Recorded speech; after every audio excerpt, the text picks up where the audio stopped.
Today is Tuesday, May 28th. We're back at Betty's place.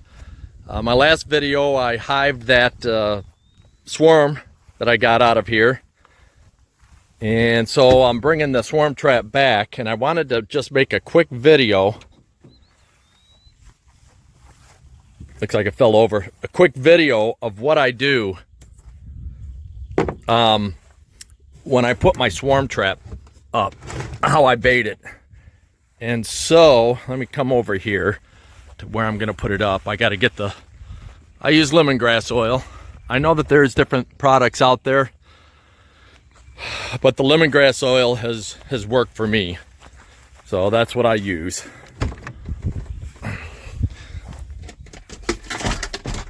There we are. Get out of that. So I use just lemongrass oil. I put it inside this. And so here's what I do. Let me lift the lid off. I'll show you the frames. Show you the frames real quick. And this is kind of how I do it every time. I put an empty, so this is the front of it. There's the front. So I put an empty up next to the front entrance, and then I take some old cone and comb, and I think this is what, you know, really attracts them too, is getting that smell in there of a hive.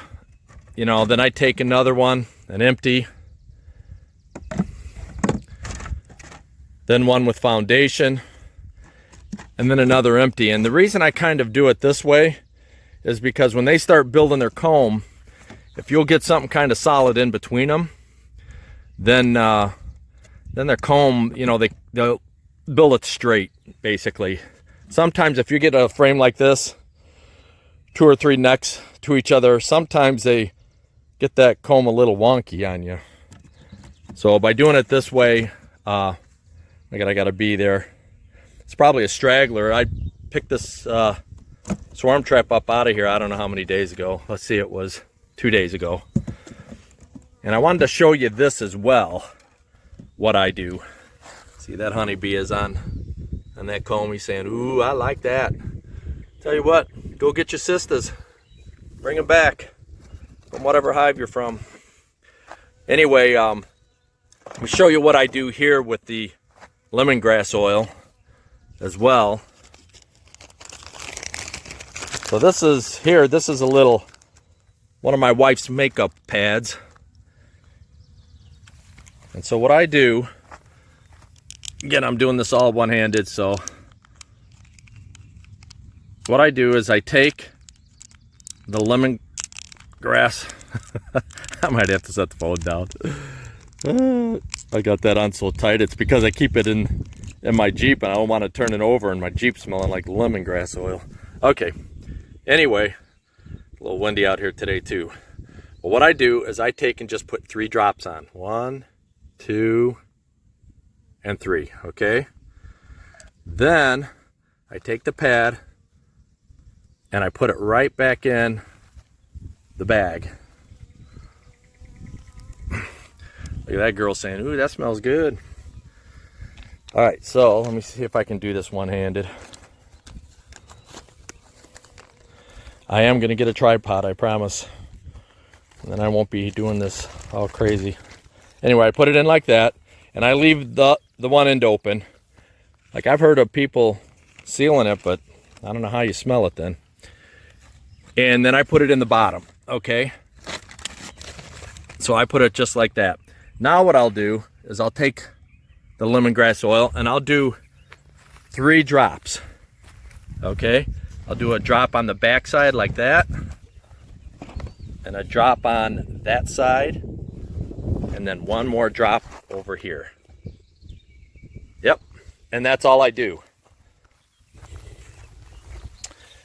And so then what happens is about every 2 weeks I'll come back and I'll rebait this. And the way I rebait it, let me put these frames back in there real quick. I'll show you the way I rebait it, real simple.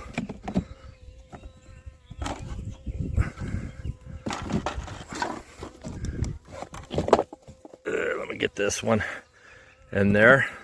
So again, I go with the empty at the front, the drawn out comb. Then I do another empty.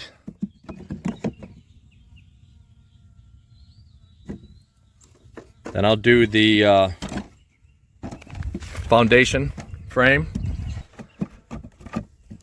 And then I'll do another empty at the back. Notice this one here. Now, I didn't take the time to, usually, you notice those other frames, let me mention that too, had fishing line on them. And so what I'll do, look at that, bees on there already. What I'll do is I'll take these frames like this and I'll put, I'm getting a whole bunch of them here now. All right.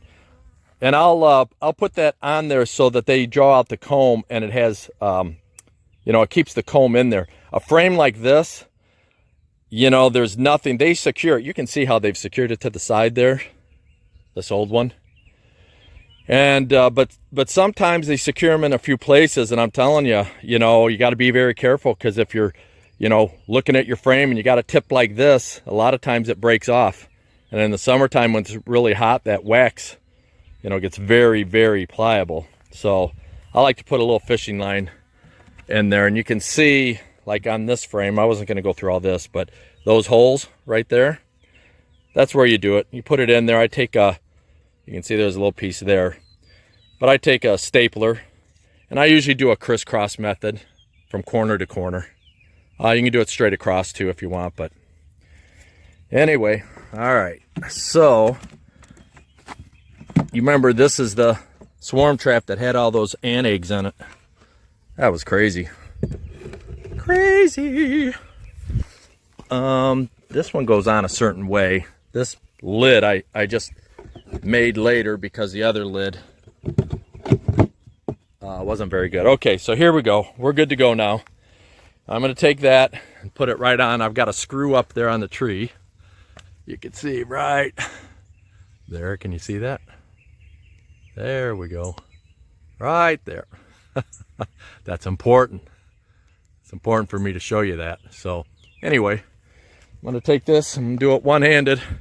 Camera in one hand, box in the other hand. It's the first time for everything. I haven't ever done this one-handed, but let's see how we can do this. I got the bottom of the box. I can feel the bottom of the box is getting, whoa, it's getting kind of soft. All right, I'm gonna have to do this. All right, well, I got it up there, and you can see the bees that are in and out of there. And these are, there was a small bunch of bees left on the tree. They've been in this area for a couple days. I'm sure these are the bees that were in it at one time. Anyway, there's several bees that just went in. There's one of them that just went in the hive. So, all right, we're gonna call it a day here. Tomorrow, I don't know if I'll be able to video it or not. I'll try. But tomorrow I'm getting that that hot hive from my buddy. So this might be kind of comical, kind of funny. We'll see what happens. All right, well, thanks again, guys. We'll talk to you later.